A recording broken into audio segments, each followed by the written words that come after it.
I'm Mark Buxton. This is discussion board number 4, napping for success. Todd is a young adult who lately has been doing a lot of sitting around the house. He has also been told by his friends that his outlook about life seems to be pretty dark and negative, and it's almost as if he's depressed. He talks less and texts most of his conversations. His friends and family are also concerned because he started some verbal fights amongst his closest family and friends. Todd just seems so negative. He forgets a lot of things. He doesn't follow through with tasks. He even has a new and recurring anxiety, all which he tries to control by his increased alcohol intake. Todd used to play sports in high school, and he was such a go-getter. And now some people don't even recognize Todd. Todd is surprisingly a college student too. Not a very good one at that, as his grades and attendance are slipping like buttered monkey bars. These symptoms described, such as in Todd's experience, are some of the consequences that result from a lack of sleep in college students. According to several studies in peer-reviewed journals, sleep habits have a direct link to academic performance, and good sleep habits relate to better academic performance, and bad sleep relates to bad academic performance. And because of this link, college students should take more naps while attending school. While many college students continue to sacrifice sleep to get ahead in school and in the workforce, the extra time put towards that effort at the cost of sleep doesn't equate to better efficiency and performance. And napping has been shown to alleviate lack of sleep at night, but at the same time, it's not used as a replacement of sleep.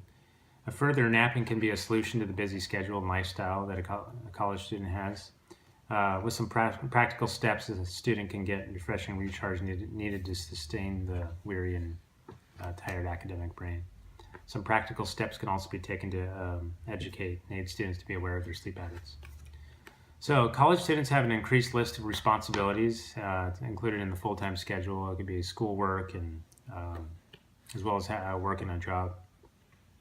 With that array of time-depleting activities, sleep is usually the component of everyday life that gets sacrificed and gets compromised in efforts to stay up on the daily activities. Sometimes sleep is sacrificed as students put in the extra effort to excel in school. This lack of sleep is called sleep disturbance and results in the student underperforming in school. It can affect their grades and their career as well. But according to the Journal of American College Health, Dr. Lichonye, PhD and RN, and her colleagues note that in fact sleep disturbances have been consistently rated as a top impediment to academic performance in college students, and that college students are known for their voluntary restriction of sleep. Time and again, students are consistently restricting their sleep in order to maintain a job, while they are engaging in their studies. This new stage in a young adult's life is referred to as a double journey. It's a work and study related, and it's stated in the study by the National School of Public Health, the Stress Research Institute, and the Department of Environmental Health. They also link this double journey to less sleep that results in sleep problems, health problems, and emotional problems. Our example of Todd, as mentioned before, would be a proper example, had most of the problems accrued in one person. While the message is clear that less sleep can affect grades and performance in both physical and mental health, more sleep is looking like a great option for these people to contest these downfalls. So many students still may not have time to sleep at night, but napping is another option. So napping is a great opportunity for the double journey students who can't seem to get enough sleep at night. Many studies agree that napping does not replace good nighttime sleep. However, it does provide that it can improve a student's performance. Napping has its limits, as a strict nap timeline is essential for getting most out of your nap. So up to a 30-minute nap, usually 10 to 30 minutes is a good suggested time. And you get the most benefits out of that time frame, as mentioned by the Journal of American College Health. Early daytime naps ranging from the 10 to 30 minutes can also be done that won't affect your nighttime sleep as well. So at the Brock University, St. Catharines, Ontario, Canada, Catherine Miner and Kimberly Coate in their study also suggest that napping improves mood and subjective levels of sleepiness and fatigue, while improving performance in logical reasoning, reaction time, and symbol recognition. So clearly studies show that napping does help improve mental abilities while countering less sleep at night. While more people in colleges become aware of these facts, more colleges are testing and installing napping stations to aid in encouraging students at school. Time magazine reports that the University of Michigan has opened napping stations. A room that's located by the college library. And this room was inspired after a lot of students have been found falling asleep at the desks. So it gives them an opportunity to sleep up to 30 minutes. And it's offered to discourage students from going back home to nap because it'll result in oversleeping and procrastination of their work. So they have it on campus to help them get back to their work. A New York Times article also reports on college napping, and it mentions a woman, Ariana Huffington. She leads a Sleep Revolution college tour, and it raises awareness of sleep deprivation as sleep-related mental health issues. So they're trying to bring awareness to students that there are mental health issues.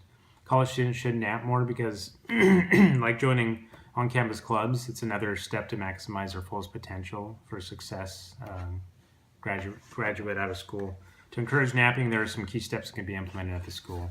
So my solution for promoting the importance of proper sleep, napping is to engage with the college campus leaders and campus health professionals to heighten awareness of the physical and mental drawbacks and issues surrounding deep sleep deprivation. Like my solution for promoting on-campus clubs, I'll also encourage the leaders to review the research concerning lack of sleep and how napping is suggested to enhance academic performance. And like in most cases, college leaders should be held responsible or accountable for maximizing college student success. And that would require bringing awareness to such issues as lack of sleep and other things that may be holding them back. So it can be done by adding articles to bulletins and newsletters, large printed ads displayed across the school, special booths set up to give information to students. Sleep stations are on the rise on campuses, and maybe this could be a thing that will keep going throughout the nation. Opposition to my plan may be that students should manage their time better and work less. If they're taking on the responsibility, they need to make it work as if it was for the real world to get them prepared. It's understandable to think that way, but it's a time, as I mentioned above, it's called a double journey for students. So it's like school work. So it's a new thing for adults. They're going through all these new emotional and mental and physical changes. So it's a time where they really need to have some things that are going to help them to get through school. And if it helps the student get a better academic performance, then we need to encourage things that will excel the students rather than things that are going to hinder them. So the naps will just be another small enhancement to better the students' outcomes. Hindering that will be pretty much unacceptable. If students can get some restful sleep between classes and improve thinking and academic abilities, they should take full advantage of this idea. If students nap more, colleges can improve their ranking, and it'll show they can turn out more productive, happy, and positive students that attain better grades. This in turn will enhance the workforce since college students will be more prepared and confident. So being tired, depressed, alcoholic, and cranky college student is not the ideal mental situation to be in. Situation to be for a career in college success.